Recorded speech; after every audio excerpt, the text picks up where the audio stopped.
Okay, red light will come out.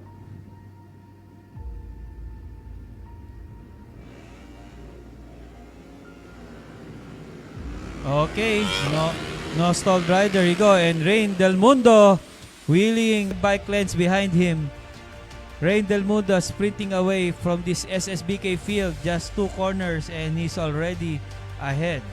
Because during qualifying, he's almost 2 seconds ahead of the second fastest rider, which is Jonel Letran on that Ferreras yellow bike, who is immediately trying to take 3rd place. Si Jonel Letran fell back to 4th place and nangusan siya ng dalawang SR squad, I think.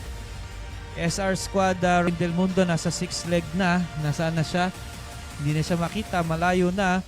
So, here we go. Hop! Oh, nag-run wide or nag-give way. We don't know. But here comes Jonel Letran. Nope. Jonel Letran. Remember, boys, this is just the first lap. Jonel Letran trying to immediately take it from RJ Jimenez. Jonel Letran is in the SSBK SP category. Okay, so it's Rain Del Mundo followed by Jimenez, Letran, Manalo, Lopez, Prince Jacob Rom, Espinosa, Torres, Ban, and Manzanilla. Ito lang po, mga all beginner po, SP class lang po ito, and the other are all beginner club race. So, but still, ang bakbakan po, maganda. Nakita nyo po on the Ferreras Racing Yellow, Jonel Letran trying to overtake bike number 7, RJ Jimenez of Overdrive Moto, which he duly took on the inside. Pasok agad. So, Jonel Letran is now 2nd place overall and 2nd place in the SSBK SP class. Tingnan natin kung makakalap. Jonel Letran, that is the Ferreras Racing Team Yellow. Is already almost 8 seconds in the lead in the GP class, so watch out for him. So you can see he's already in the different league from the SP riders, and he's just finishing off, come out on top for bikes. So that is what we are trying to promote in the PSSBK, no, 500cc and below category. This is Jonel Letran on his Ninja, in sporting the new Ferreras Racing Team. This is the batter for 5th and 6th between Jacob Ron and Manzanilla.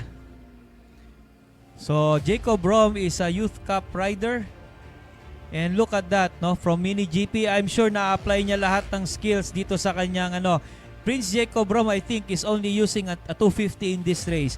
I think he's using the Aprilia 250 of Team CRA.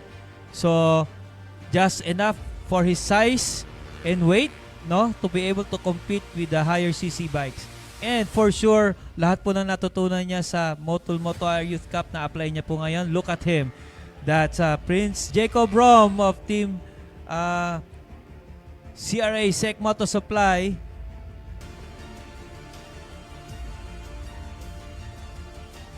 Okay, Rain Del Mundo starting to overlap the riders. It's the end of the season. That's the improvement of Rain.